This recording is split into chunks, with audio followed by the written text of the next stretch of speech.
They sound great on video games. All right.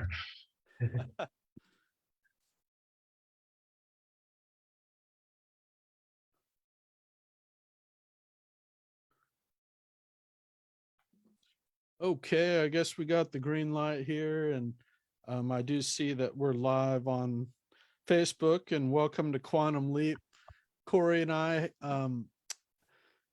My name is David Kirsten. I'm a co-host of Quantum Leap, and I'm here with my co-host Corey Knott, and we're going to talk about the process of success today. And I'm going to say a few more words about that, but I first wanted to check in with you, Corey, see how you are today, and if you don't mind introducing yourself. Yeah. Hey, thank you, David. And I am Corey Knott, also, I guess, co-host of Quantum Leap podcast. And I am a co-owner and business coach with Take Wing Coaching, and working with purpose-driven business owners who want to take their business to the next level. And this is my mascot, who's flying around a lot right now. So, but she likes to help us take wing and soar. So there we go, Michael. And then I she love flies it. back.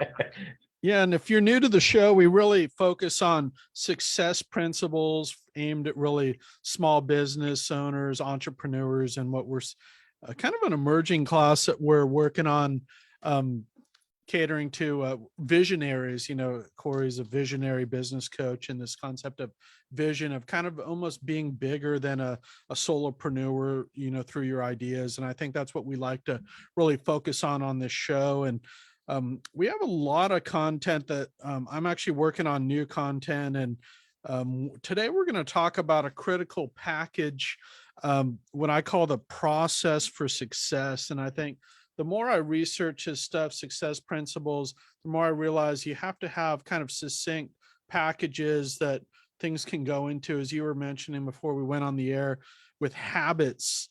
You know, habits is another big one. So I think, you know, we're going to really just focus on some of these critical topics, and then we're going to fill in on some of the details where we can. I was reading this great quote in this Tao of Jeet Kune Do, this Bruce Lee book here that I got, that all big notions must fall before a pupil can call himself a master. And, you know, I wouldn't call myself a master business coach by any means. I feel like I approach that maybe in political science or economics, but, you know, so there's really a lot to know in kind of business development and daily practice and process. But um, I'll just say that I like this concept of a couple key books that, if you're going to get started, what are some books that you can just pick up and get you going right away? Because time is short, and I think people get overwhelmed with content. Corey, you were saying that there's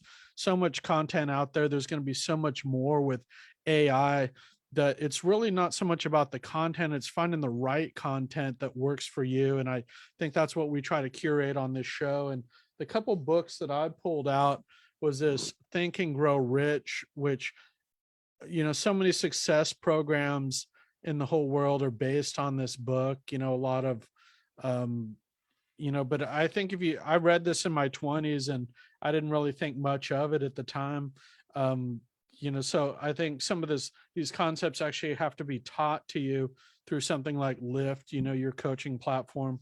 And then I think the other one I was going to say is this Tony Robbins, this Awaken the Giant Within. And Carrie put some stickers on this book here. Let's see if I can. Oh, if I hold it there. This is another book that I think, you know, Tony is a genius really when it comes to a lot of this stuff. And he has some very innovative practices in there.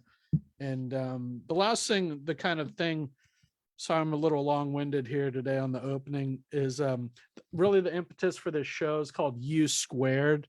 So this, even if you have a process for success, you still got to make leaps. And this U Squared is about making how to make your quantum leap. So with that, I wanted to turn it over to you, Corey, about this notion of process for success, or habits. That why is this so important, and how do you get started with this? Oh, you're muted again. Yeah, thank you for the book review there, David. And yeah, it's something that it's So habits. So, speaking of books, I guess one of the more popular books right now is Atomic Habits. So how these just little incremental changes can build up to success. And I've been thinking a lot about habit over the last year. Largely, I'm pretty high on the ADHD scale, and so the coping mechanisms that I've developed over time are largely based on habits. But it also, it's the habit of doing things the same over and over again can be rather difficult for people. And the best way really to approach them is this sort of incremental process. And so it's worth reading because it's now becoming kind of a hot topic. Like, how do I develop habits to, lead to a more successful life? And some of the work that a lot of the work that I have done is somewhat habit based, but it's more mindset in terms of how do I work on the mindset behind, well, what is holding me back from getting the results that I want. So we work on this model called the TFAR model, which is thoughts, feelings, actions, results.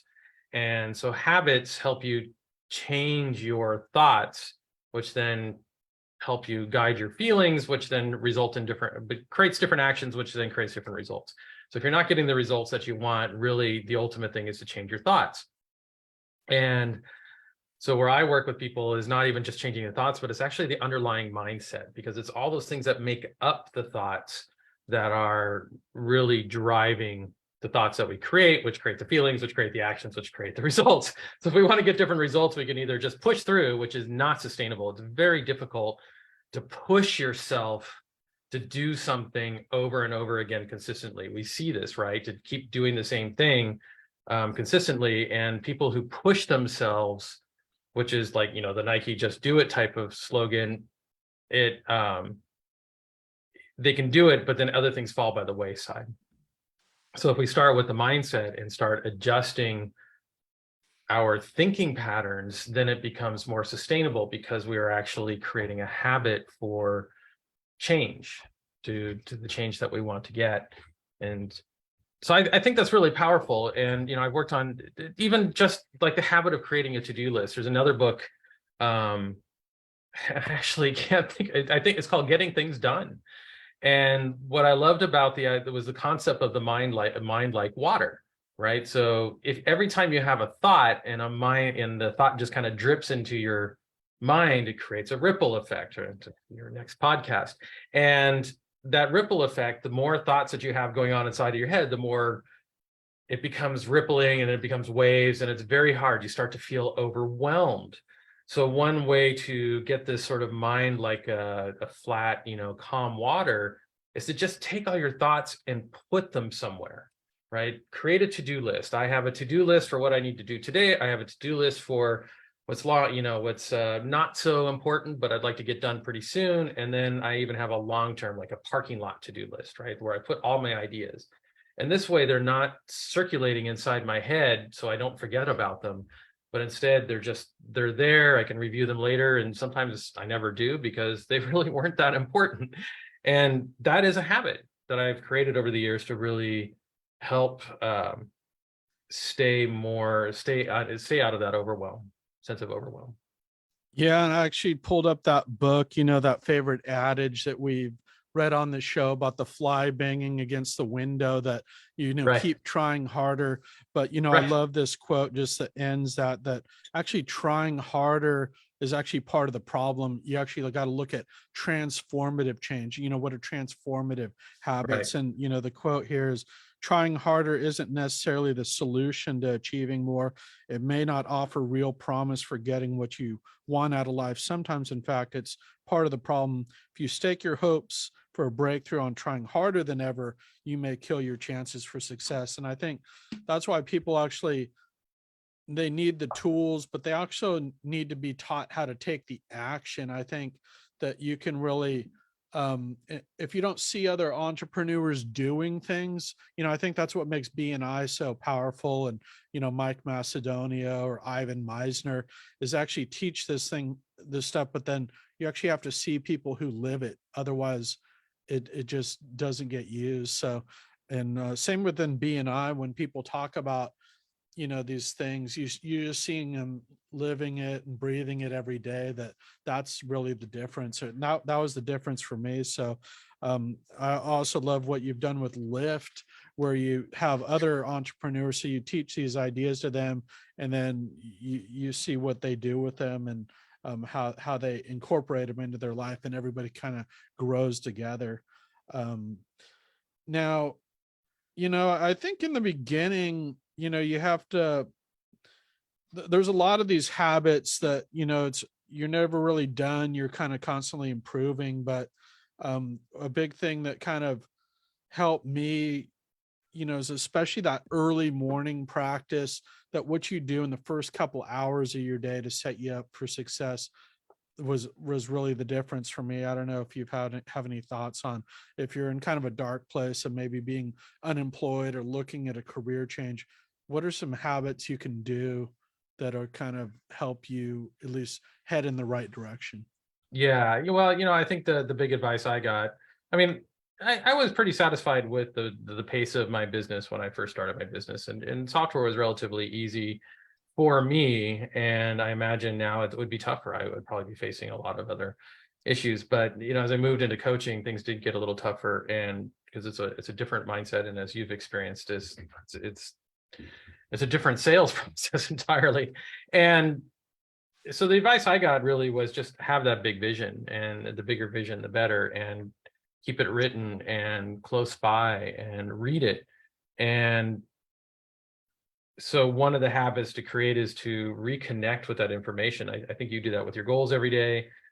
I have this thing that I will admit I do not follow religiously. Again, it's a habit that I work on getting into in terms of accountability and other things, but I tend to slip plenty. But still, the more we do certain things, the more it inculcates. And so that's to have what I call my daily briefing, which is the vision, the why, the purpose, the goals. It's all of that information. It's like a little mini book, and I can read it, or I can read parts of it, or just some of that's just inspiring, gets that kind of start to the day. I'm not quite the early morning person that does that. I tend to find that my day, my inspiration day typically starts around 9 a.m. right? So everything that happens before that could be a BNI meeting, could be a program, or it could just be drinking coffee and reading news. But I tend to start to kind of move into inspiring time around 8:30 or 9. So finding that time of day that works for you is good too. um, yeah.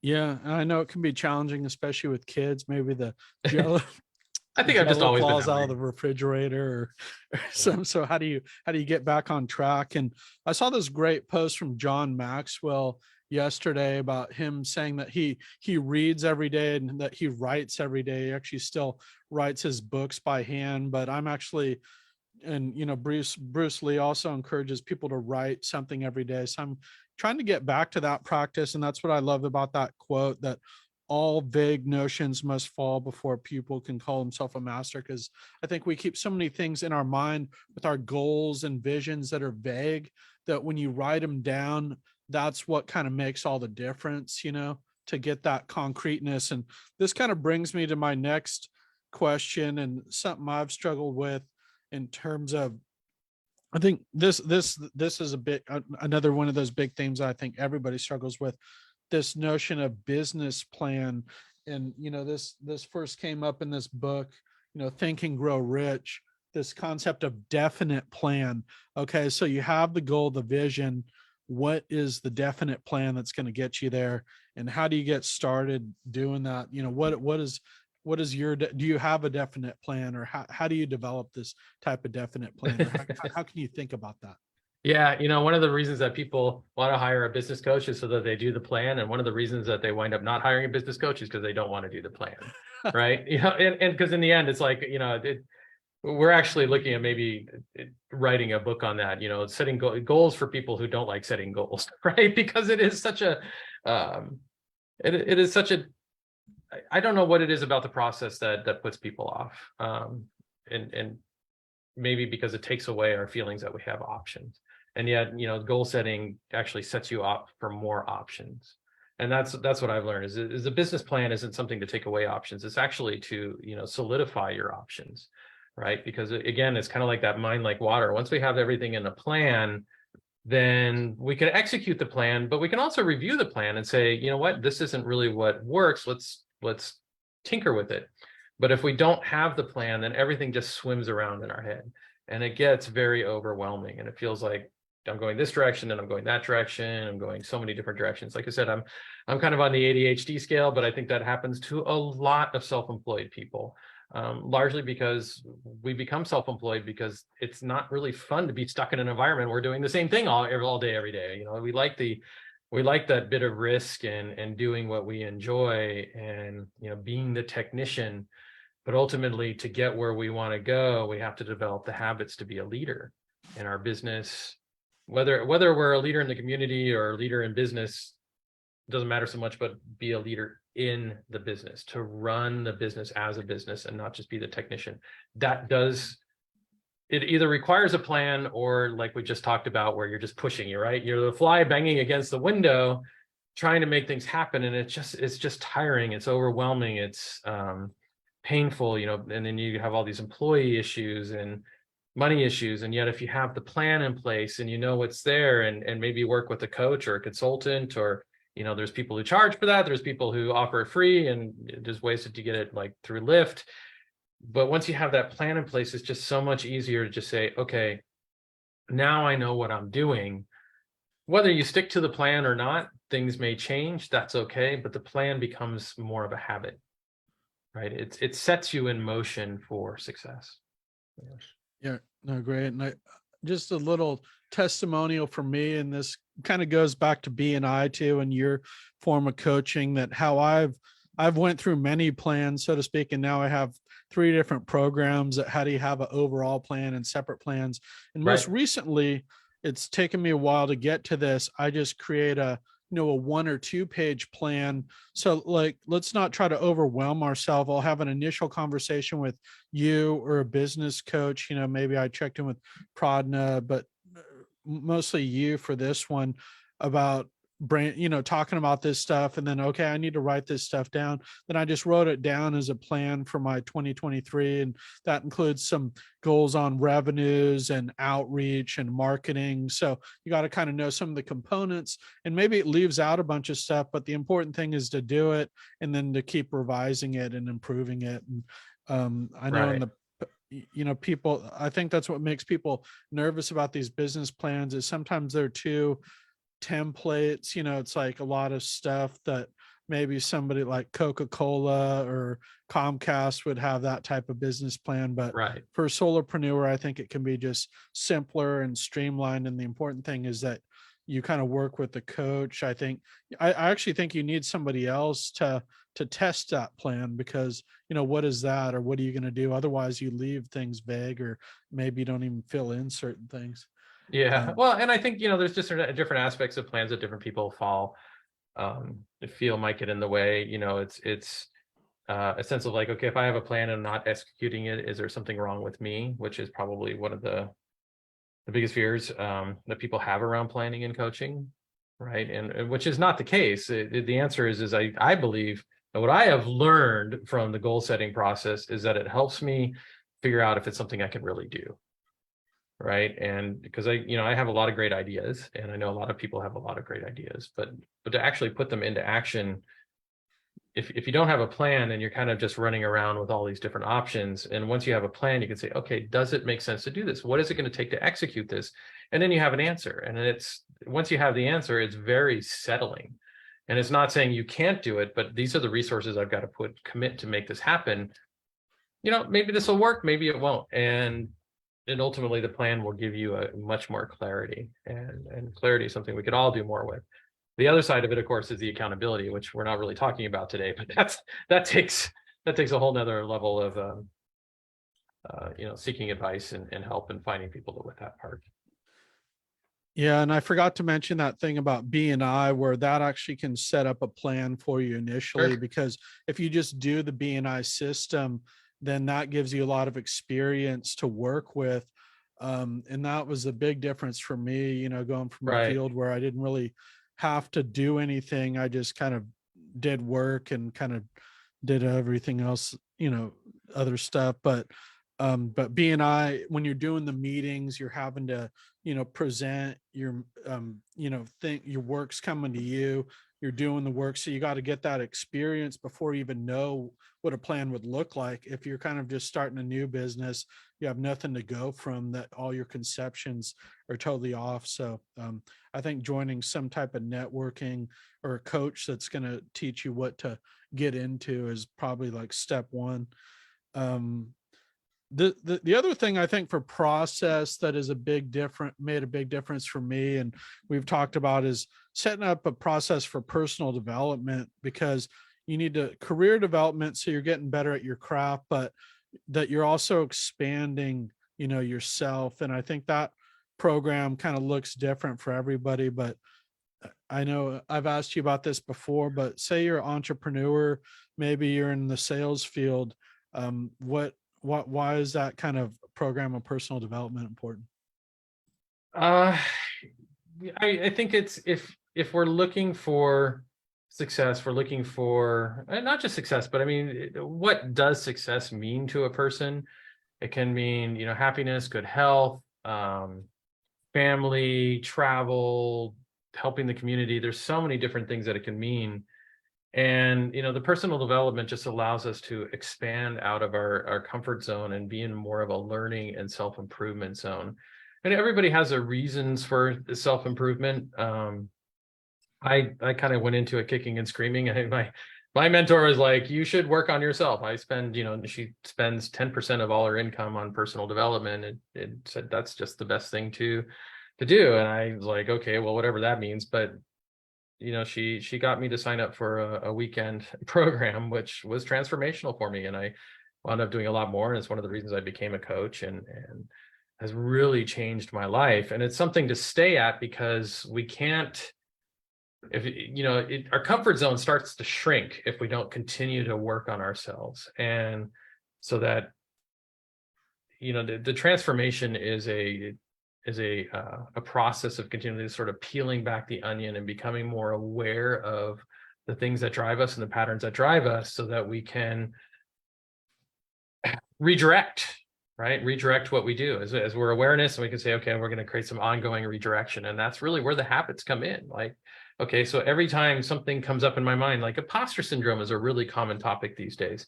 And imposter syndrome is really about, there's many reasons for it, and there's many different ways it manifests, but it's really about that internal self dialogue that raises a tremendous self doubts and says, okay, you're this person, not that person you're trying to become. And so those little habits, those little things that you put in that changes the way you speak to yourself is not only is personal development. Becoming aware of how you talk to yourself is what you do in personal development, and the redirection is developing the habits to change that. And it's an ongoing process. We're a little bit like rubber bands, right? We can stretch and stretch and stretch and stretch, but if we don't continue stretching, it starts to shrink back into it, maybe not the original size, but you're going to lose the work time that you put into it, some of it. Yeah. I Yeah, think great. one of my gurus had said that, if you stop for 2 years, you will lose up to about 2 years worth of work on yourself over time. Yeah. Wow. And I think going back to what we were saying earlier, the only way to get transformational change in our business and life is for us to transform. That starts with us and how we think and our Right. habits. So I also think this concept of we need stuff from outside ourselves to, to energize us, that if we're just kind of stuck in our own head, you're just stuck in that box permanently. So by this personal development that teaches transformative change, Right. that's how you get there. So, and also just seeing people who are successful, the top people, that's what they do. That's why that's why I kind of started it initially. You just trust it because they do it, and see where it leads you. And Yeah, and realize that, a lot of times you'll see successful people who are not happy, right? They're tired, they're overworked, they're overwhelmed. The people who drive the big, some people, put the things in, they enjoy that material wealth, and some people go for the material wealth because they feel like that's how they show off that they're successful, even though inside maybe they're not. And so it's just recognizing that even that some of the really top people, you were just talking about, Jack Canfield. I don't know about Tony Robbins so much, but I'm sure he is too. They put a lot of time into their own self-improvement. right? Because you can't go about helping others improve if you aren't working on yourself. Well put. Well, we're at time. We're going to end it there. And thanks for tuning in to this first segment of Quantum Leap. We're going to be back here in a few minutes with Evelyn Freitas to talk about some mortgage lending. Thanks for joining us, Great. everyone. Thank you.